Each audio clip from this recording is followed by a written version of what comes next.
Hey all, Liam here. So we have a nice, easy, fun video today. We are going to paint the cloak on Conrad Kurze. Now this is a really simple and fast process and it really should be quite enjoyable. So we'll see how we go. As always, if the video is helpful, please like and subscribe.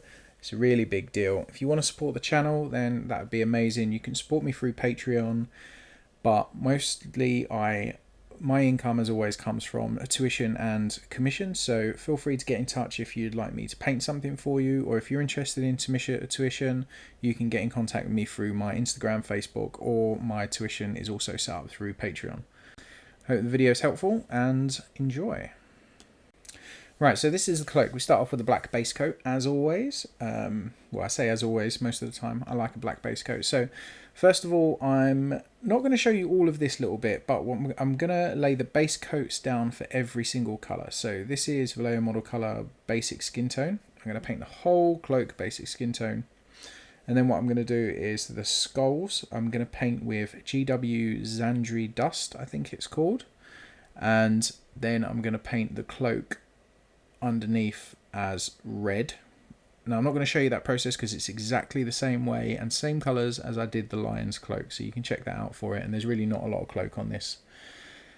And the bones are also going to be painted Zandri Dust, and all I'm going to do is I'm going to put the paint on until I've got a consistent layer, so I've got a nice coverage. So it's going to take 2 or 3 coats, as Duncan says.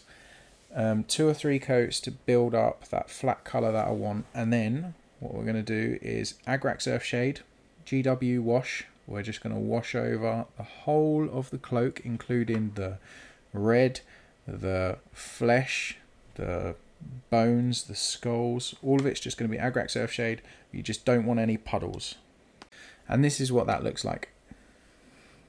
So what we're going to do is going back to that basic skin tone. So this, as you see on camera right now, is a single color, right? So this is the base colors of Zandri Dust and that basic skin tone with a wash of Agrax Earthshade. That's it. So what we're going to do now, because that Agrax Earthshade has made everything darker, all we're going to do, we're going back to that basic skin tone and I'm going to paint lines all over this model. It's really that simple. So this, the basic skin tone is thinned down to about 2 or 3 parts water to 1 part paint. So the aim for you to work out the consistency you like is you want the paint to leave as a opaque mark as possible, because you don't want really thin paint here. You want to do 1 mark and it leave a physical mark, as you can see on screen. But you also, as always, don't want this to obscure any of the details. Now if you put this brush on the model and the paint is running or it's washing out, then that paint is too thin. And what we're looking to do is paint really thin lines, as thin as you can get. The thinner you get, the nicer the result you will get. So as always, we want that nice point on the model. So I use my thumb. You can use whatever you want, kitchen roll or anything like that. Pull your brush along your thumb or your kitchen roll, twist the brush, that will make it get a nice point. It will remove the excess paint, and then test that brush mark on your thumb to see what it's going to look like, because if you get a really thick mark on your thumb, then you know there's too much paint on the brush, or maybe the tip isn't pointy enough, but that mistake has happened off the model, not on the model. So you always test your brush beforehand. And all I'm doing is I'm following the flow of the cape. So you can see the cape where it curves, I'm picking the direction and then I'm painting those lines. So those lines follow, like you can see the edge, they're following that. So they're gonna, so it almost looks like you've got, it gives a texture in the flayed skin. And the idea is my brush mark, I'm trying to get it so my brush is almost like it's flicking off of that skin off the edges, and then I'm just going to build it up to the result that I like. All I'm doing is painting lines. I don't want a consistent colour, I want to see the previous colour come through. So that muddy flesh tone that we got from putting the Agrax Earthshade over everything, that's still coming through, and then that gives it this nice streaky patterned finish, which is what we're going for. And it's also quite fast. It's actually incredibly good thing to do to help improve your own painting, because just doing something like this, you're just painting lots of lines. It's going to improve your brush control, because you want to use the tip. You want to run the tip of the brush along the model.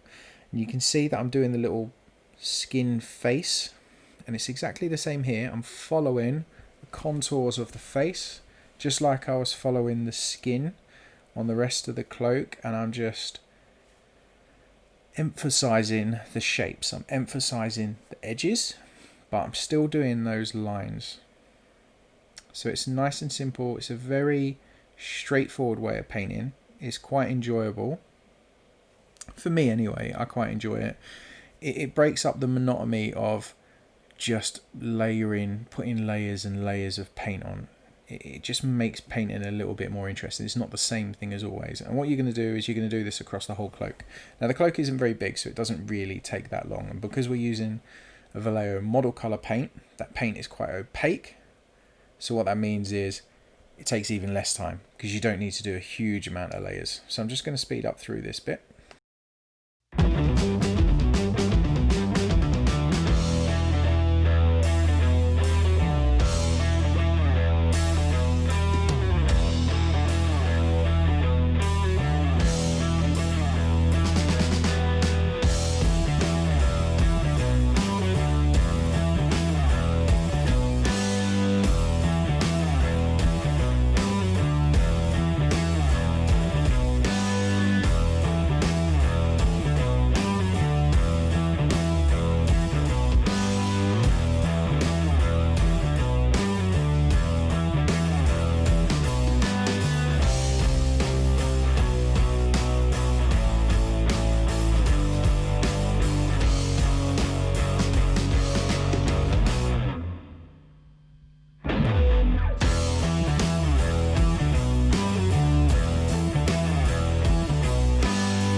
So this is the cloak after we've done it all, and you can see like you've just got a really interesting texture. You just got a really interesting result. It's not the same boring, smooth, perfect blended transition. And it's that texture that makes it different. Now next up we're going to paint the bones and the skulls. Now it's worth noting, so you just need some kind of ivory bone colour. Now believe it or not, I'm actually really struggling to get any bone colour paints at the moment that I like because of COVID. So the paint that I'm using is actually old school GW bone white. You can't get it anymore, but any bone white will do. It's really not a big deal. So any bone white colour that you've got, pick that up, and then all you're going to do with the bones, almost like an edge highlight, just pick up the top, pick out the edges of the bones just to show the shapes, because you don't need the sides painted, because you're going to leave those in shadows nice and easy. And then what I'm going to do with the skulls, at the moment where I put that Xandri dust down, it's just a little bit too dark, so I'm just going to cover the skulls in the bone white. Now if you look, my brush, I'm starting my brush at the top and I'm just running it down. So what that means is my paint is thinned to, same as usual, probably 2 parts water to 1 part paint. But where I'm just only running my brush downwards, not upwards, it means that it's not going to catch any of the underside of the skull. So straight away it just gives you some kind of actual shadow there without doing much work.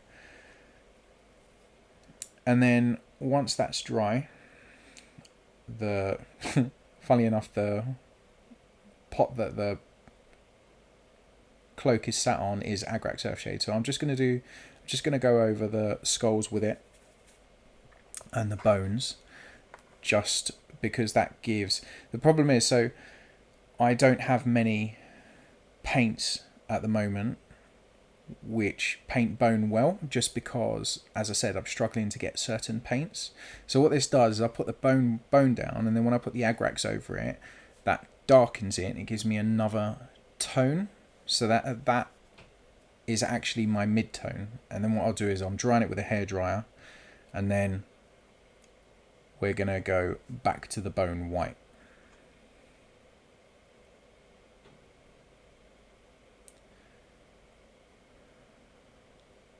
So this is the bone white again. Now the difference here is I've thinned this down quite a lot, and I don't want a hard mark, and you're going to see, well, you did see where I put that mark down and left quite a big blob. I didn't want that, so I rubbed it off. This is actually thinned down a little bit more than usual to probably 3 parts water, and all I'm doing is I'm just putting little dots and scratches and marks. I'm just leaving random marks over the skull at certain points. So anywhere where there's a ridge or an edge, I'm just putting those little marks down to pick it out. And then like the curve of the skull, the top of the skull, I'm leaving those marks just so it's a little bit brighter. That way we're just emphasizing the shape of the skull.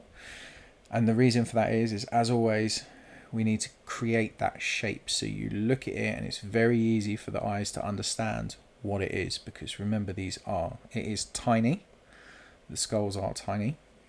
So the idea there is it just frames everything, it makes it readable. Remember, readability is so important. Readability when miniature painting is more important than anything else. You can have some beautiful blue smooth blends, but that's not going to make any difference whatsoever if someone can't work out what they're actually looking at. So the last bit. Now, as it stands right now, I really like this cloak. I love the texture in it. It's really interesting, but it's very boring. There's not many colours in it, and that's what we need to change. So I've grabbed some GW washes. There's Bealtan. No, there's not Bealtan green. There's a blue. I don't know what it's called, but it's a blue GW wash. You can see. Also, I've got Reichland Flesh Tone, and I've got, I think it's Bowl Red, Blood Red. It's the GW red wash. And what I'm doing here is I'm just picking out points of this cloak that I want some colour into it. So you saw me put blue down, and now I'm putting red down. Now the thing is, with the wash, I'm not using it as a wash, I'm using it to tint what we've already got. So as an example, I've just blobbed on, that's Reichland Flesh Tone.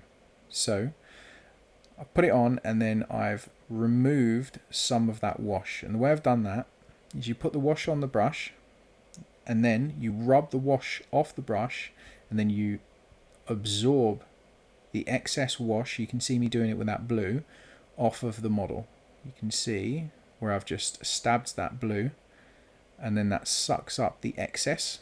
So that gets rid of the puddle. So if you've got too much, dry your brush off, and then just stick your brush into the puddle of wash, and then that will suck it up. The next thing that you need to think about is coffee stains. And what I mean by coffee stains is when you put a wash down on a model, where the edge of that wash sits, you end up with this, once it dries, you end up with this almost like a line, like a hard line, as if there's a coffee stain on a table, or like a tea ring where you leave your cup of tea. And we don't want that. So what you do, and I think you can see it here, is this is where I've put down the red, and then I'm absorbing it, and you can just see where I'm running that brush side to side. What I'm actually doing there is I put the wash down, and then I wash the wash off of my brush, so my brush is clean, and my brush is now clean but wet. And then I'm going to the edge of where the wash is sat, and I'm running my brush side to side, and I'm pulling it away from the wash. And what that does is it thins out the wash at the edge of the little puddle that you have at the edge of the wash, and it removes the coffee stains because it pulls that wash away, so you don't get that hard line. So what ends up happening is all of a sudden we have this cloak which has got some really nice texture and really interesting shapes, but now it's got some different tones and colours to it, and it's all very subtle as well, because we're using the GW washes. They're not very thick, the pigment's not very strong. We're not allowing it to puddle at all. So what it's doing is it's just tinted the cloak. Now we got some orange in there from the flesh tone. We got some pink and red in there from the red wash. And then we've got little hints of blue everywhere, which make it pop a little bit more. And you got to remember, flesh has got loads of different colours in it, regardless of like how old it is, but it just adds interest. And it's a really important thing, like when you're painting skin tones in general anyway. And then I'm just going over the skulls as well with a blue. I do this quite a lot. So with bones, especially if I'm painting them quickly, they can be very boring and not have much colour. So I like to get the blue wash, put a blue wash over it, and then pull off the excess puddles. And it just gives it a nice tint in the shadows, because the bone is generally you're using browns to shade it, so they're quite warm. But if you have a bit of a blue in the darker areas, then it just catches some cold tones when you're looking at it, and it makes things more interesting. And there you have it, a really fast, fun way of painting torn flesh, which is always a lovely subject. So, a bit of a quick video this week, but not all of them need to be really long. I hope it was helpful. It's got some interesting techniques in there. I wouldn't really call it a technique, but using the washes to add colour to something that you're working on is always really quite fun, and it gives some really interesting results. So it's something that I would recommend experimenting with. And as for painting the flesh, just remember you don't have to paint everything smoothly. You don't have to go for that ultra perfect finish. I know some painters do it really well. Andy Wardle is a prime example, and although his painting is amazing, doesn't mean that you have to paint like him. So yeah, as always, let me know what you think, give me some feedback, and I hope it was helpful.